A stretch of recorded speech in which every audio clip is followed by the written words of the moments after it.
That's me. My name's Bobby. If you want to scan it now, I'll be flipping this over as well in a minute. You can certainly find me on LinkedIn as well. I've got a lot of you on my LinkedIn. The topic of discussion today is the past, present, and the future of NDIS. How it came into practice, how it evolved to the current day, the challenges and the goodwill that we have as a providers and people as participants, plus NDIS as a wholesome organization on its own, and what does the future hold? Quite well, but I don't know Pam's background, so I'd actually like to learn a bit as well. It's a little bit of pressure. So I'm Pam Hill. I'm been in the service delivery area in disability for, I think this is my 24th year now. So I have had an extensive background in the old school days of supported accommodation, started as a support worker, area manager, then went on to work for Healthcare Australia and start up their NDIS business, and was lucky enough to have national roles with them. Then went to help out a smaller provider grow his business, but I guess at the end of the day, after many years of worrying about shifts being filled and not sleeping at night, I decided it was time for a change. And I'm actually loving the SDA space. Still getting to be in contact with people and everyone that I love working with. Just don't have to worry about that rostering side of things these days. I love connecting with people and building relationships and working with passionate people. That's pretty much me. Yep. Joseph wants to introduce himself. Joseph. So I got into the NDIS as an exercise therapist to begin. And I learned a lot through the eyes of people with disability. I had no idea what autism was, I didn't know what NDIS, I thought it was all Medicare. That's 7 years ago. I'm fortunate enough now to make that decision that I wanted to make a difference. So I went into business development, had to kind of self-teach myself, but then worked with people in the industry who had the knowledge to be able to give to me. I call myself a sponge, so I kind of took in everything and rinse and repeat. And then I got the opportunity to be in operations and then move into an executive level with a company called Southern Star Care, which deal with complex care and mental health across forensic, justice, hospitals, prisons, and similar to James, working with participants that people don't want to work with. But I'm a very strong believer in participants leading their own journey and actually seeing them as people and humans, not by their diagnosis. So. Good morning, everyone. My name is Pieta. Reflecting on the past, it's actually quite funny. I think back to 2014, I was one of the first independent support coordinators in the country, along with Sam Pale and Linda Hughes, Libby Ellis and myself. I will always say to people, as confusing, like people tear their hair out, it's the NDIS, it's so confusing, it's changing every 6 months. Dudes, this has been for the last 10 years. For any of you that this gentleman's nodding, this is it. This is where we are. So, it's really, we've got to figure out how we're going to develop that resilience to survive it. In this industry, there's a lot of organisations that are quite fearful, okay? And a lot of that has to do with growth, to tell you the truth, and sustainability. And the people I chose for this panel are people that have worked in growth, okay? But people that now hold roles that are operational instead of growth. Because I actually think that some of the problems we have is that we've kind of siloed growth and operations separately to each other. And that's a very non-strategic way of looking at things. So that's the reason I chose the panelists that we have today. And that's really what I want to talk about, is when we talk about the past, I want to talk about, it used to be quite easy to do things. Like Pieta speaks about, I used to just rock up and do this.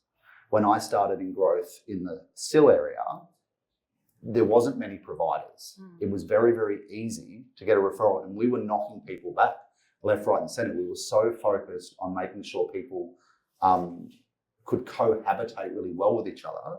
The growth didn't matter. There wasn't a growth target. It was, let's just make sure these people work well with each other. There's not many other providers in the space. We're going to grow naturally. So what I would first like to speak about is probably, so we could reflectively talk about what the present is and what we see in the future. When we kind of entered the NDIS space, so I entered in a space when we were transferring from block funding over to NDIS funding, a block funded scheme to it, NDIS funded scheme, and really focus on the choice and control of participants. That's what my sole focus was. But I'd love for you guys to discuss, maybe not so much Joseph because he came in a couple of years later, but also came from a totally but he also came from a totally different sector. Okay, and we do have a miscommunication even these days between the kind of bulk build kind of Medicare sector, medical sector, and the NDIS sector. So I'd love for you guys to just talk about the past in the NDIS and how you felt, how organisations were succeeding, so that then we can do a kind of juxtaposed to today. I've talked quite a bit to people about what growth looked like at the start of the scheme and compared to now. And I feel really strongly that I think we've lost our way a little bit as service providers.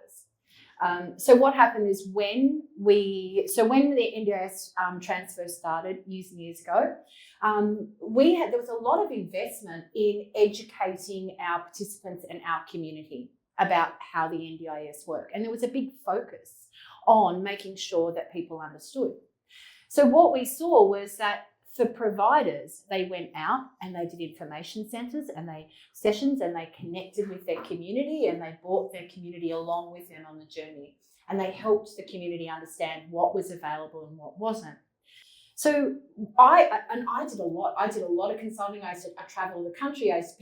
Organisations would get me in and I'd present to the board. I'd present to their senior team leaders. I'd present to their participants about the NDIS. So it brought everyone up to speed. About 5 years in, somebody figured out, hang on a second, these support coordinators, they've all got like 50, 60 participants each. This is when we started to see the business start coming, the business aspect. We don't need to try and get 40 participants or 20 participants or go and talk to a group of 5 or 6 parents. What we'll just do is concentrate on the support coordinators. And we will get them to bring us their business to us so that we can then grow that way. We have actually created such a barrier now between support providers and coordinators because our relationship with them has become very transactional.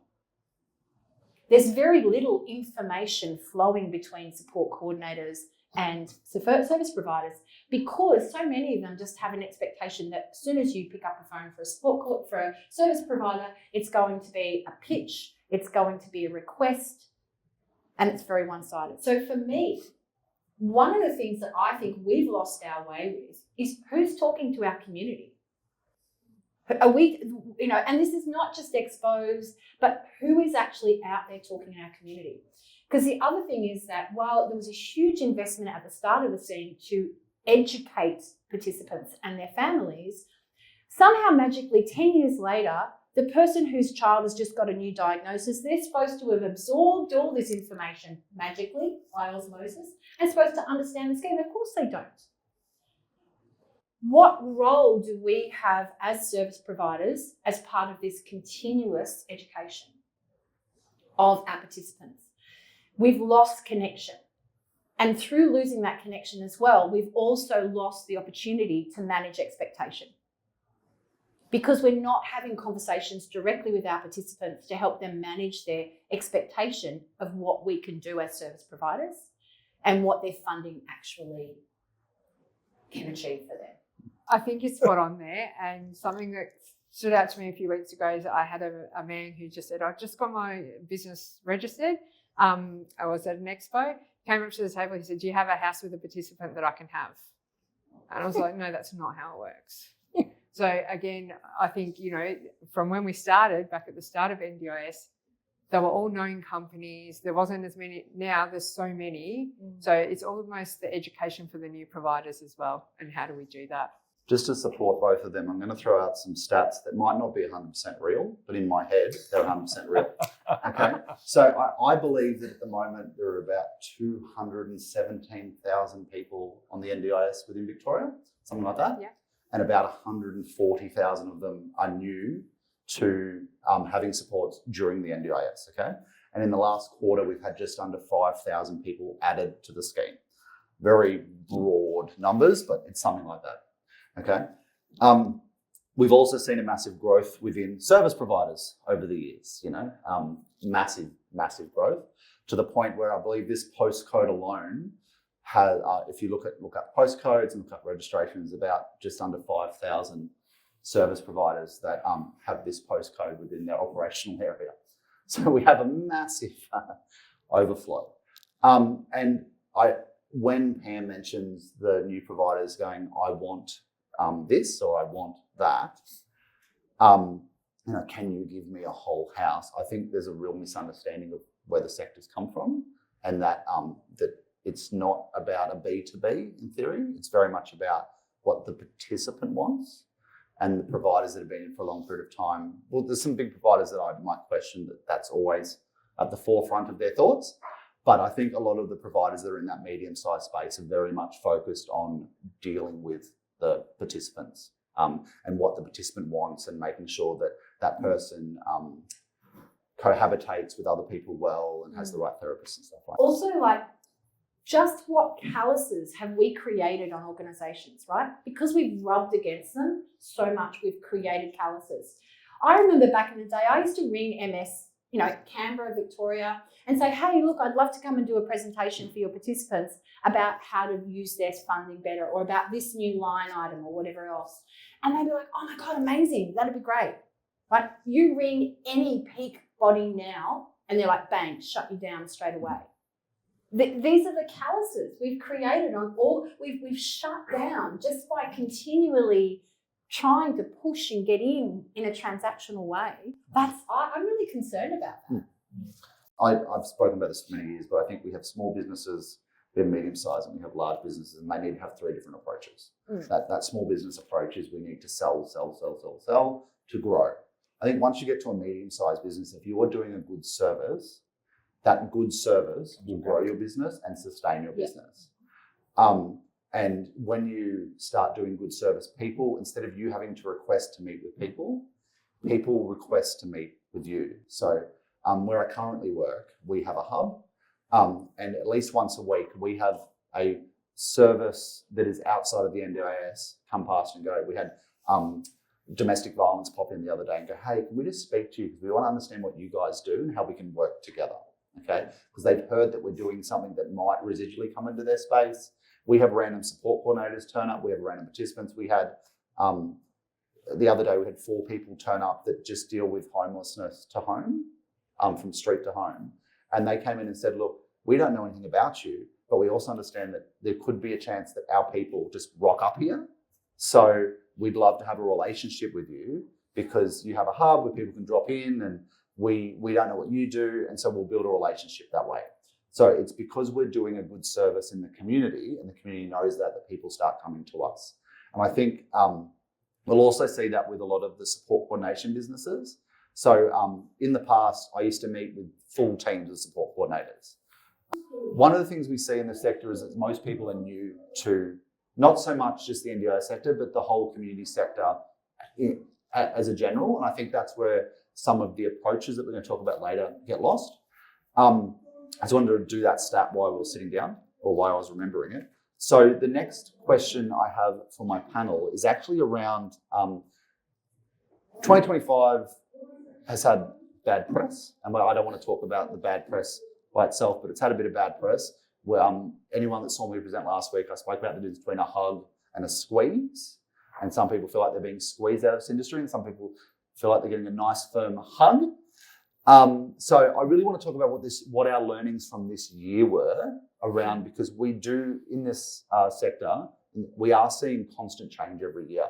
So I just really want to look at this 2025 and what we've seen come out of 2025, which might either be a hug, as in like, yes, we're liking this, it's a bit more supportive, it might be a bit uncomfortable because we're neurodiverse, we don't want a hug, but in theory, it's okay. And what we're seeing is that squeeze that's making us feel squeezed. So I'm going to hand this to Joseph first, because he's got the haircut that says he knows what a squeeze is. I'm actually due for a haircut, so thank you for shouting that out to everybody. I think for me it's a little bit different because I came from a business development background where I had absolutely no idea what I was doing, and I don't mind admitting that. I learned a lot from my peers and people who have been in the industry for more than 10 years. For those that have been the complex, the youth, the housing, etc. And I guess something that resonated with me this year is you need to be creative. You can't keep doing the same things that everyone else is doing. And yeah, you can get a business card with 15 different registration groups on the back of it, but that doesn't mean you know what your capacity is, or you know what exactly you're doing, essentially, in the nicest way possible. For us, it was implementing creativity. It was implementing a different approach to how to service delivery. And a lot of people forget that, yeah, you can open up a nice business and be registered. It doesn't mean you're getting clients. It doesn't mean you're going to build yourselves, because a phone call doesn't necessarily mean a referral. Exactly what Pieter said and exactly what James said. And the key thing out of this is relationships. It's growing on an emotive level with people that you can have a natural conversation with. That's not just about business. There's, you got your business hat, you got your personal hat. Personal builds business. And that's something that I noticed shifted a lot more throughout this year and the other years that I've done, because not everyone wants to pick up a phone to you. You need to accept that. Not everyone wants to respond to an email to you. And back when I started business development, my director at the time was like, go get your clients. I'm like, what does that mean? So I'm sitting there talking to people who I didn't know what their role was, because I didn't get educated. I didn't have that growth of, okay, this is who a support coordinator is. This is what a plan manager does. This is where Allied Health comes into it. You learn yourself, and learning and being able to be on top of, I guess, the changes that are happening is probably the most important thing out of 2025, because it's them balancing what you learn and how to action. And I think that action word, people are getting a little bit misconstrued, because it's like, yeah, I'm just going to post a flyer.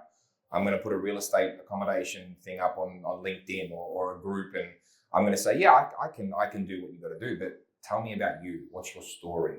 Why do you do what you do? What's your hook? What's your why? And I feel like the relationship that I've built this year have come from that exact reason. It's based on understanding their story, understanding what they do, and creating a like-for-like mentality as to why we serve the people we serve. And there's a lady in the room that told me that we serve people, and it's stuck with me forever, because we are in a customer service industry. We're not in a business industry. The business comes from the customer, and the customer is the participant. I think you're absolutely right, James. And what you're doing there is just highlighting the importance of the people in the room and how important. My reflection for this year is going to be a bit darker. My reflection for this year is, when the NDIS rolled out, we started to understand the impact that, and also I think particularly for us, because as people who work in the sector, and we know what it can do. This has been a scheme that has grown, has had such support, has been amazing, has attracted amazing people to work in this sector. And look, I would say, you know, people who have just joined the sector, you are as amazing and as valuable, and you have so many skill sets to bring to our sector. So there's no sense of, you know, having been old and jaded like me is somehow the best value. There are so many skill sets. We have had this vision of how this is working. For me, 2025 for me was the year of the reality that our future is not secure. We lived, I mean, when we had the Liberal government, it's, you know, the NDIS is a Labor baby, right?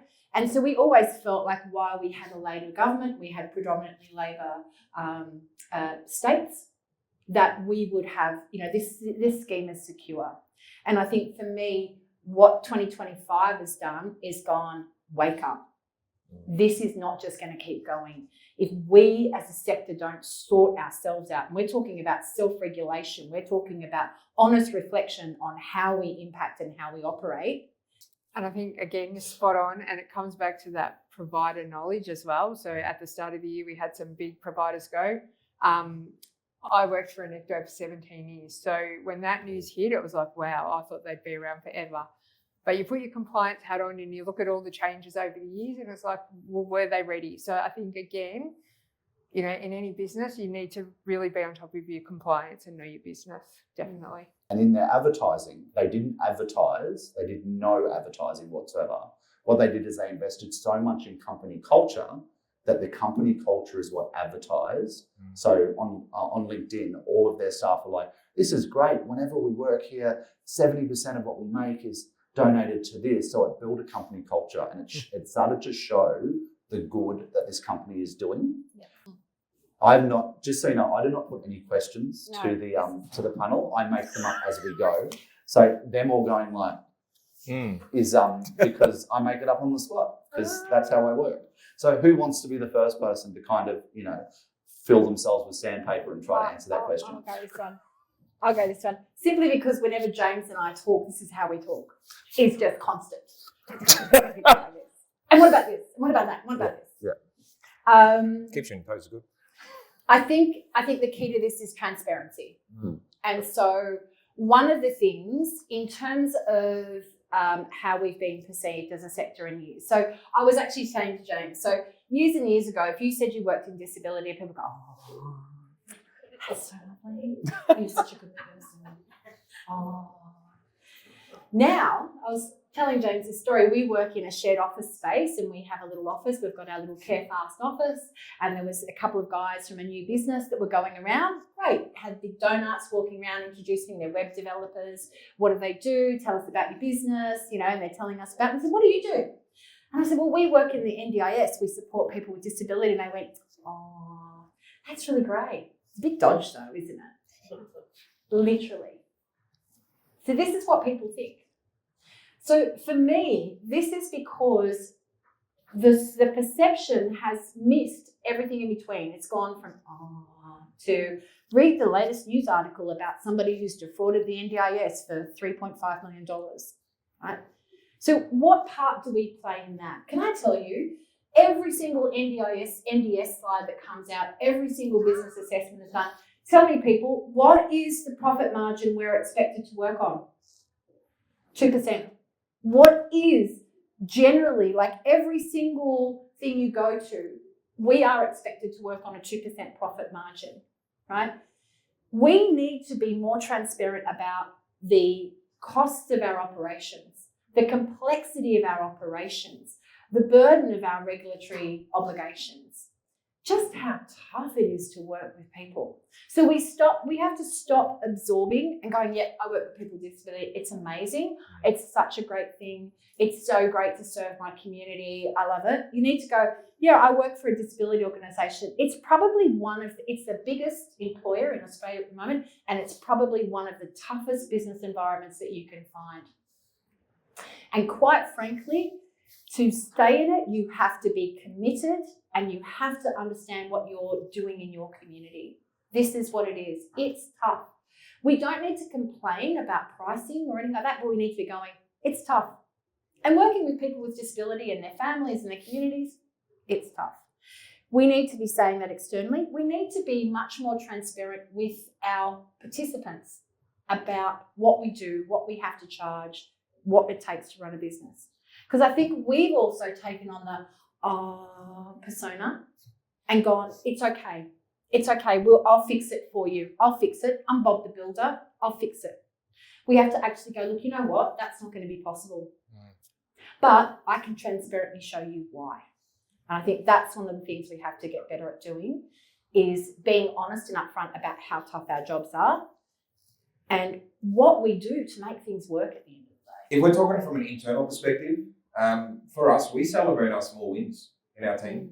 We keep the motivation high as best as we can. We have our days. We have our days where we just want to punch a wall, punch a boxing bag, whatever that may be. But celebrating the small wins is it's a momentum booster for the team.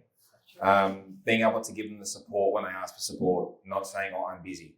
You know, make yourself busy as a leader, but show your team that you're able to be available for them so that they don't have to go home thinking, oh, shit, I didn't get something done. Or, oh, no, I'm going to get in trouble the next day.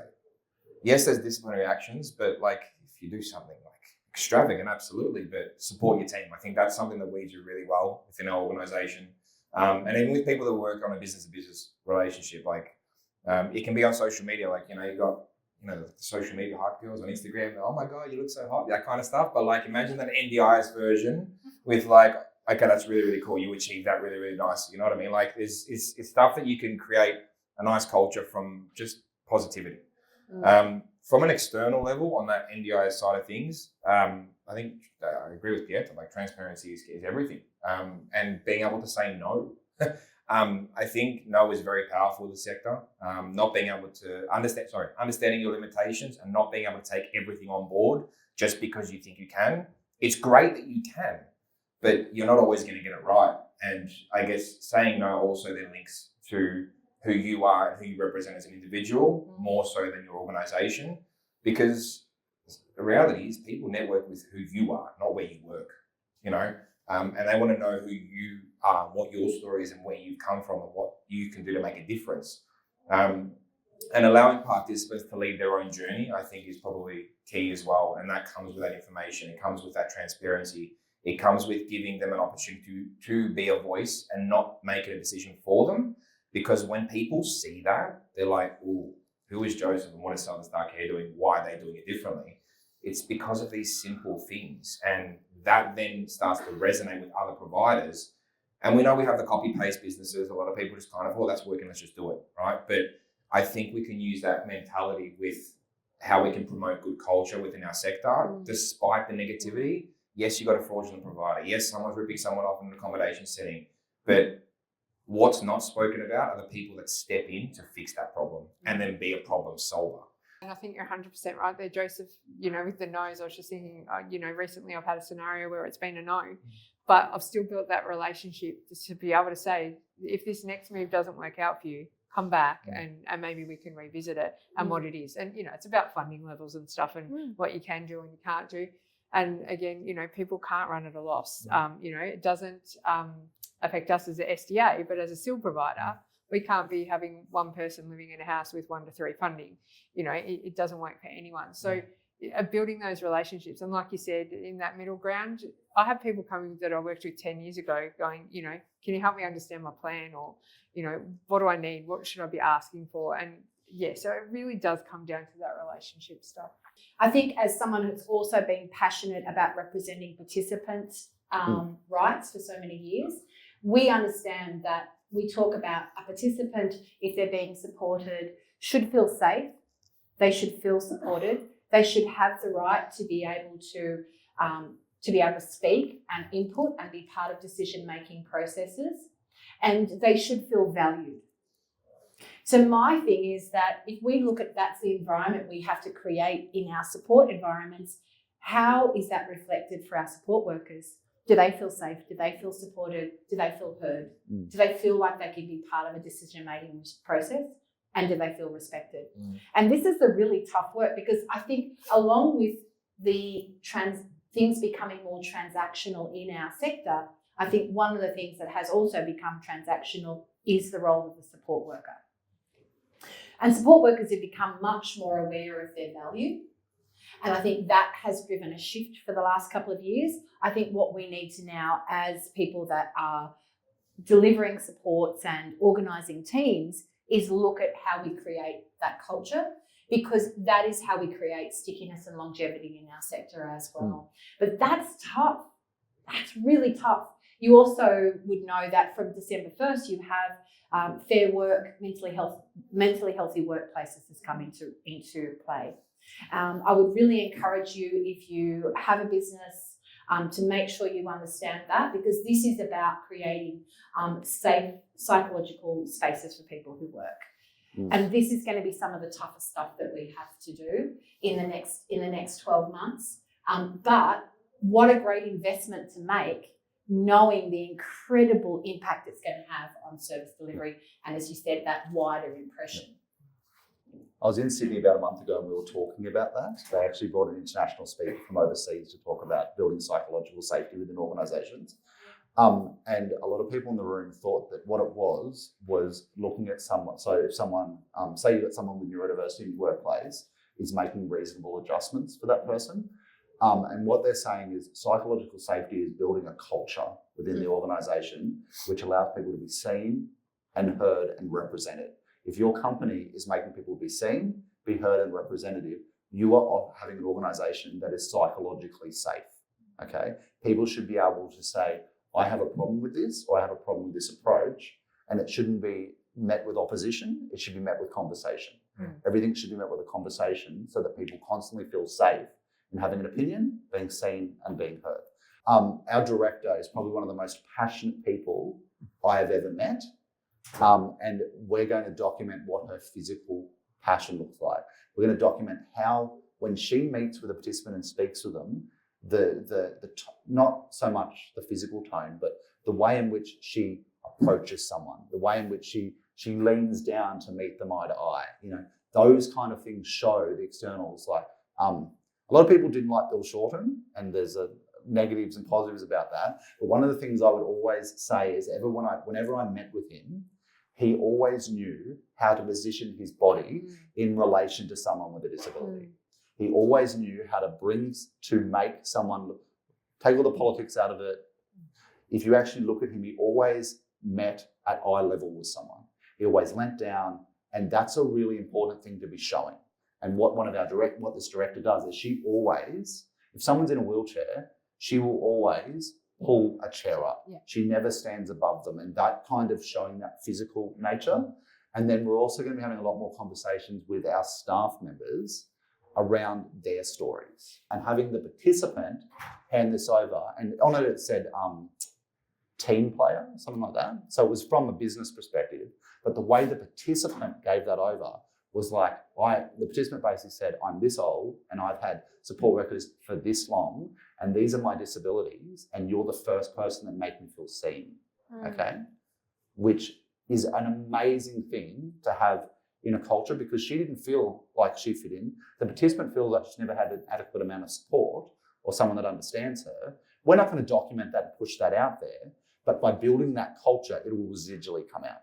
So that's our goal for the future in relation to how we change how we're perceived as a sector, as one organisation. So yeah, who wants to go next? That's really interesting, James. I think that's so interesting about highlighting. You're absolutely right. Highlighting who you are as a business. We're just doing a website uplift. So I've been having a look at all the data about how people come into our website and what they look at. And what I found most interesting was after the landing page, the next page that had the most hits was the About You page, About Us page. And what said to me is that if people have heard of Care Fast, they're maybe hearing, this is a good organisation. They're coming to the website, but then they want to know more about us. They want to qualify. Okay, I've heard these guys are pretty good, but who they actually are, who are they? And so our About Us page will have our leadership, but it'll also have some of our frontline team. And for us, it's about, why is this person doing this? Why is this person here? So I think that's a really interesting reflection and a great way that we can start to talk about ourselves as a sector and what we do. For me, I'm again really interested in communicating, and I'll go back to transparency. So I want to think about how we start to talk about what we actually do, what is our actual job, what we do, and how we create more transparency about the processes around it. That's for our internally and externally, so that people have a sense of, so it's not just, a phone call, I'm looking for a house, I've got a person who wants this, this and this, and then, it's either a yes or a no. It's like, this is what will happen now. Thank you so much for that inquiry. This is now what we do, and we know what happens. The first thing that happens is we do a commercial match, right? We do a commercial assessment of what they're. Let's be honest, guys. We look at the dollar and the cents, because if we can't offer long-term sustainable support to this person, we are negligent if we say yes to taking that person on. Look at what they're requesting. What is the commercial match there? What is then the housing match? And then what is the tenancy match? This is not magic. There's no magic fairy that comes in and does it. It all takes time. It takes expertise. And I'm really interested in, as I said, like having that upfront discussion with people. This is how things work, and this is how it will happen. We will be honest with you in every step, and this is how we will do it. And I just feel like if we can create a lot more openness about what we actually do, what does it look like when you have to set up training for a participant? What does it look like when you start recruiting support workers against a new program? What does it look like? This is all really important stuff. And if you think about how we understand, so if you've ever sold a house, someone doesn't come along and give you a wad of cash and then you take the cash and you walk away, don't you? Because you understand there's a whole lot of things you have to do. For those that know me, I think about 25 things in one go, and I probably execute 2, and then I just keep on lingering them. So for me, it's recognizing that we're moving into a sector which it's all about opportunity. And this is why I love working with small businesses that do really good things. The big guys, they're fine. We don't have to worry about them, like, because if they take a business loss of 10%, for example, they'll be fine. But it's those small businesses that actually do really, really cool things and really innovative things and put the participant at the forefront of why you are a business. Kind of establish my second point. It's establishing a why, letting those stories be that sale, letting the experiences you can put through. So something I tell the team, I'm like, what can you do differently today to change someone's life? What can you do to enable a different thought process of how you usually think? Me, it's like stop thinking because I think too much. It's taking a step back and actually being more of an observer and knowing when to talk and when not to say something. But moving forward towards the future, I think if we can all work unanimously, drop the whole gatekeeping, and actually do what's good for other people because they are doing good thing, working with smaller businesses, participants that actually need the support no matter where it comes from, and recognizing that speaks more volumes than saying you've hit a new target or you've hit a KPI that you're trying to chase. And I'm really in this mindset of trying to make the jobs that we do more, I guess, less stressful. It's funny to say, but the use of AI is one thing that we can do, making our jobs humanized, and recognizing that we are a person that has a capacity. Instead of being up until 10 a.m. and 10 p.m. and sending that email or chasing a phone call because there's just too much case management to be on top of. So it's what can we do to reduce that to then re-educate people while putting participants at the forefront. I guess I'm really lucky. I work in an amazing team, and I've been able to come to the EL team and say, we've got oversaturation with houses in the metro areas. Let's get out in the regional areas. Mum and dad are going into aged care. They shouldn't have to worry about their adult child being moved 3 hours away. So we're having really big discussions on that and expanding on that next year, and I'm very excited about it. So, I guess that's a big thing for me at the moment. I'm a very strong advocate for KPIs not being numerical. And if a manager ever comes to you and you want to be obedient and they say they want 5 clients a month, politely decline their invitation to work for them. Goals are how KPIs need to be. You need to, something that's worthwhile for us is recognizing your service catchment. So let's talk accommodation. So we specialize in prison and hospital discharge into home, for example. What can we do within a month, a quarter, a week, whatever that may be, to help reduce behaviors? How can we analyze their behavior and their moods so we know at 1 o'clock, if they don't get the medication, this is what's going to happen? A really creative idea that we did for the organisation was those nightclub clickers, the people cameras, right? We use that clicker for strategy redirection. So we have a participant that was incarcerated, came out of that system, and we have their behaviours through a BSB. We have everything set up ready to go. Every time we ask them based on the strategy and they say they don't do it, we click. We keep going. Different, we click. Sometimes that clicker gets up to 60. That is a goal. That is a KPI. Okay. If it happens again in a week's later and that gets to 35, hey, we achieved the goal. We reduced their behaviours. And then we've also put something in like, those janitor checklists of the toilet, initials, tick, clean.